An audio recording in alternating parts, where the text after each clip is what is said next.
मेरो क्र्याक भएको चाहिँ यो कान्छी हमला रहेछ होइन यो अलरेडी हल्का पहिलेदेखि नै एकचोटि एक्सिडेन्ट भएको थियो कि अनि एक्सिडेन्ट पहिले पनि एकचोटि एउटा एक्सिडेन्ट भएको थियो एक्सिडेन्ट हुँदाखेरि चाहिँ हल्का हल्का हल्का लडेको भन्ने सुनेको थिएँ मैले यस्तो भ्लाटै भएर लडेको भाइ यो दुईटा हात्ती अहिले पनि निल्भएको थियो यो चुराई फक्कै हेर नि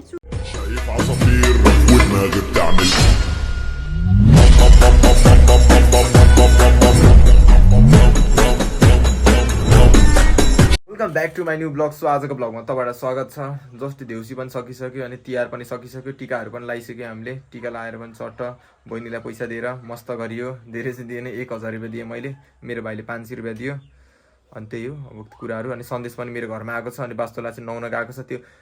त्यो हुन्छ नि 1 महिना भइसक्यो थियो त्यसले नुहाएकै देखाएको थिइनँ। अनि मैले चाहिँ आज जबरजस्ती नुहाउँ भनेर भनेको, म टाउको मात्र नुहाउँछु भनेर भन्नु थालेँ। अनि त्यसलाई चाहिँ मैले उता सन्देशले घाँटी याँकेर होइन अब त्यहाँ भिडियो दियो खाएको भए त त्यो पागलवाला भाइ जस्तो होइन, घाँटी याँकेर त्यसलाई टोयलेट गुजारेर त्यसलाई पुरै हुन्छ नि कपडै सबै भिजाइदिएर बरु नयाँ तलाइमा किनिदिन्छु तर नुहाउँछ नुहायो भनेर पुरा हुन्छ नि पुरा जगले पानी खनाएर त आएको छ। अनि त्यो जबरजस्ती भए पनि नुहाउनु पऱ्यो है त। त्यो सन्देश चाहिँ यहाँ छ।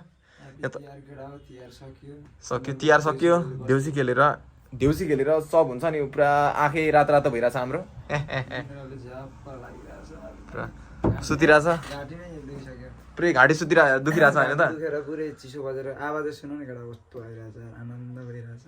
सो अनि यो कोठा पनि ठिक छ, यस्तो भइरहेछ कोठाहरूको तस नस भइरहेछ। अनि हामीलाई चाहिँ एउटा टेबल चाहिँ हामीलाई चाहिएको छ कि हामीले टेबल किनेको छैन है। यसको एउटा यो चेयर भयो तर चेयरको बदलामा एउटा टेबल भयो। अनि तपाईँहरू स्टुडियो नै टाइपको अब रुम त मसँग मेरो भइ नै सक्यो। यहाँ छ रुम, यो रुम भयो होइन। सब एउटा टेबलमा होइन, एउटा टेबलमा राखेर चाहिँ क्या एउटा टेबलमा चाहिँ हामीले राखेर चाहिँ गर्नु चाहिँ गराएको थियौँ होइन। तर यसले चाहिँ नहुने भयो मैले थाहा पाएँ। तर एउटा टेबल अहिले किन्न जानु पर्ने। यो चाहिँ ग्रिन पर्दा भयो। यसको मैले काटी पनि ठोकेको छैन यसको। यो त लाइटिङ भइगयो, यस्तो छ लाइटिङ। लाइटिङ चाहिँ बवाल छ। अर्को पनि एउटा लाइटिङ किन्नुपर्ने हुन्छ होइन। जस्ट अब छिटै अहिले नै गएर किनिहाल्छु म। अहिले चाहिँ हामी बजार जानु लागेको अनि तपाईँहरूले एउटा सिक्रेट कुरा दिएको छ होइन। इधर उही बेजे आमा हेर सन्देश माथि गएर भिडियो रेकर्ड गर्ने। अनि यो के हो ओइ तिमीहरू ओइ वास्तवमा तिमीहरूलाई च्याउँदैछ ओइ माथिबाट हात निकालिदिएको तैँले भिडियो रेकर्ड गरेर आएको छैन। ओइ डिस्के सन्देश भित्र चाहिँ हामीले त्यो अब सन्देशले चाहिँ यस्तो भयो कि भित्र अब नुहाउँदाखेरि त खललको आवाज आउँछ नि त। अनि टोयलेटभित्र चाहिँ ओइ के आवाज आयो रे यारदेखि कोक्सीमा बसिरहेको छ ट्याप ट्याप ट्याप ट्यापको आवाज आइरहेको थियो होइन। ओइ ट्याप ट्यापको आवाज आयो त्यहाँ ट्याप ट्यापको आवाज आएर चाहिँ माथिबाट हेर्न गएको के देख्यौ केटा हो।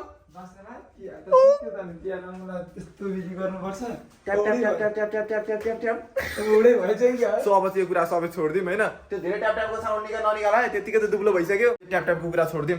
अनि अब चाहिँ हामी चाहिँ कहाँ जानुपर्ने हुन्छ, हामीले चाहिँ एउटा चाहिँ टेबल किन्नुपर्ने हुन्छ। त्यो पनि बवाल टेबल। अनि यो हातमा के भएको भनेर भन्नुभयो होला, बाइकमा हुन्छ नि बाइकले चाहिँ हल्का ठोक्या हो नि त। मेरो पहिले नै भाँचिरहेको थियो अनि एउटा भाँचिरहेको थियो अनि फेरि अलिकति ठोकिने बित्तिकै टक्क भाँचिम भन्दा नि हल्का यत्रो सुन्यो क्या। अनि सुन्ने पछाडि चाहिँ मैले यो लाउनु पऱ्यो। म जानु आँटेको। अनि यो चाहिँ बाउको बाइकको चाबी भयो। अनि मेरो बाइकहरू सब लडाइरहेको छ। यो सन्देशको बाइक भयो अनि यो चाहिँ मेरो बाइक, यो दुइटै मेरो बाइक भयो। अनि यो चाहिँ सन्देशको बाइक भयो।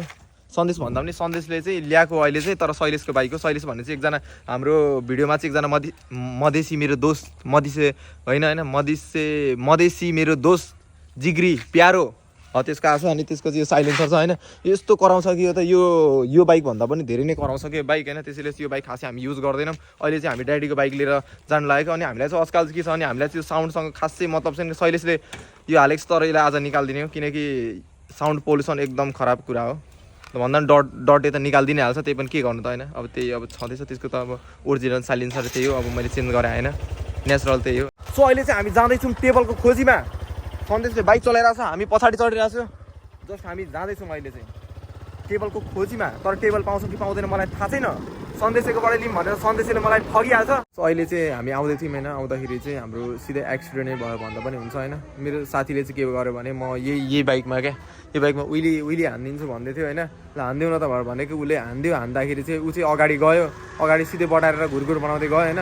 मलाई चाहिँ के भयो भने म चाहिँ सर्लकै बाइकको पछाडिबाट यसबाट लम्बा चिप्लेर तलतिर रत्तै झरेँ क्या।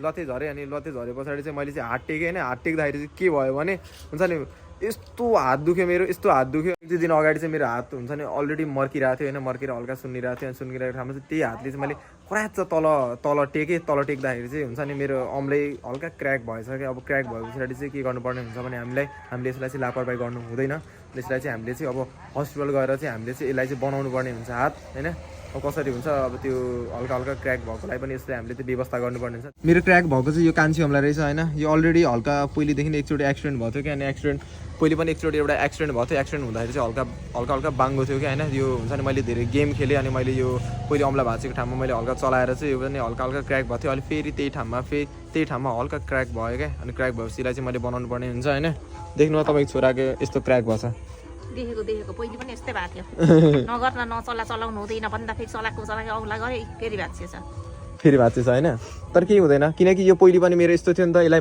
मैले आखिरमा जोड्नै पर्ने हुन्थ्यो होइन यसलाई चाहिँ मैले यो बाङ्गो औँला हल्का हल्का हुन्छ नि हल्का त्यो जोडाइमा मिस्टेक भएर थियो हतिलाई फेरि भाँचेर फेरि सोझ्याएर सिधा यो जस्तो छ नि औँला त्यस्तै बनाउनु पर्ने हुन्छ हामीले होइन तर हुन्छ त्यस्तो केही फरक पर्दैन धेरै पनि भाँचेको पुरै भाँचेको भए अलिक अप्ठ्यारो पर्ने होइन हल्का क्र्याक मात्र भएको त्यो क्र्याकलाई चाहिँ हामीले बनाउनु जानुपर्ने हुन्छ है जस्तो अनि मैले छरछिमेकमा चाहिँ एउटा हल्ला सुनेको थिएँ कि छेत्री आन्टी पनि 5 मिनट टोयलेटमा को मान्छे पसेर चाहिँ देउसी खेल्ने बेलामा 5 मिनट बाहिर गर्न जाँदाखेरि चाहिँ यो आन्टी चाहिँ टोयलेट कि कतातिर घारीमा चिप्रेर लडेको भन्ने सुनेको थिएँ मैले यस्तो भ्लाट्टै भएर लडेको भाइ यो दुईटा हात्ती अहिले पनि निल्भएको थियो यो चुराई फक्कै हेर नि चुरा फक्कै गयो मेरो ढाड पनि फ्र्याक्चर भएको थियो दुईटै हात चल्दैन यस्तो दुखेर मर्नु आन्टी अनि के भन्छ नि यो तपाईँ चाहिँ अनि ल सुरुदेखिको स्टोरी सुनौँ तपाईँको कसरी चाहिँ लड्नु भयो तपाईँ कहाँ जाँदाखेरि के गर्दाखेरि देउसी खेल्न गएको यो कमान सिंह राईकोमा सबैजना जम्मा हुने भनेर भएको अनि भित्र 5 मिनट गर्नु पर्यो भनेर आफूलाई 5 मिनट खुस्किन आँटिसक्यो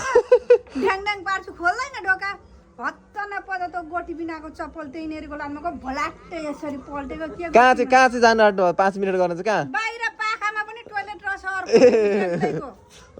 झन्डै मरिन आज 10 सालले धन्न बाँचे यो दुईटा हात्ती मसार मुसुर पार्दिएको सिङ्गरले ठिक अनि अहिले त ठिक हुनुहुन्छ नि अहिले ठिक यो ढाड दुख्दैछ ए अङ्कल आएपछि तपाईँको ढाड ठिक गरिदिइहाल्छ नि सो ठिकै छ अब फाइनली हाम्रो अहिले ठिकै छ होइन अब चाहिँ हामी कहाँ जानु लागेको भने हामीले चाहिँ सिधा कहाँ जानुपर्ने हुन्छ अहिले विराटनगर जानुपर्ने हुन्छ अनि हामीले चाहिँ अपरेसन हानिदिनु पर्ने हुन्छ अपरेसन भन्दा पनि यसलाई चाहिँ हल्का सिधा बनाइदिनु पर्ने हुन्छ त्यही नै हो कुराहरू ल सुटीमा लाग्यो है त बाई किन अहिले नजानु होइन अहिले नि जान्छु म कुदिहाल्छु हुँदैन ल हाम्रो मम्मीलाई मैले सोधिसकेँ सो अनि मम्मीले चाहिँ मलाई नजा भन्यो अनि म नजाने नै निर्णय गरेँ अनि मैले चाहिँ यो हुन्छ नि यसमा चाहिँ म अब अपरेसन गरेर ड्रिल हालेर चाहिँ स्टिल हाल्नु भनेर मैले सोचिरहेको थिएँ तर मैले धेरै झन्झट भयो क्या किनकि मेरो त आधी त क्र्याक भएको नि आधी क्र्याक भएको मैले त्यति साह्रो गर्न पर्दैन जस्तो लाग्यो किनकि म भनेको 21 वर्ष लक्का जवान मान्छे हो अनि मैले चाहिँ त्यो स्टिल हालिराख्नु जरुरी छैन किनकि मसँग सायद इम्युनिटी यत्रो छ होइन यत्रो छ कि मेरो आफै जोडिन्छ होला सायद 10-15 दिनमा होइन म यति धेरै म डाइट साइट के भन्छ पनि प्रोटिन खान्छु कि म यो कति 10 दिनमा ठिक बनाइदिन्छु क्या आधी क्र्याक भएको छैन सो म त्यो हस्पिटल जाँदिनँ म केही दबाई खाँदिनँ नेचुरल कुराहरूले नेचुरल औषधिहरू नै गरेर म यो ठिक बनाइदिन्छु त्यही पनि त्यति साह्रो केही छैन मैले दुखाइ पनि छैन मलाई केही भएको छैन यो पनि चल्दैन भनेर भन्छ तर मेरो सब चल्छ होइन यस्तो म बाइक उहिले हानिदिन्छु अहिले पनि म त्यही भइगयो होइन सो अनि आजको भिडियो चाहिँ यतातिर व्यवस्था हुन्छ थ्याङ्क्स फर वाचिङ अनि बाई गाइज नेक्स्ट भिडियोमा तपाईँले देख्नुहुन्छ होइन सो अनि मेरो गाडी पनि लिनु जाने दिनहरू पनि आइसक्यो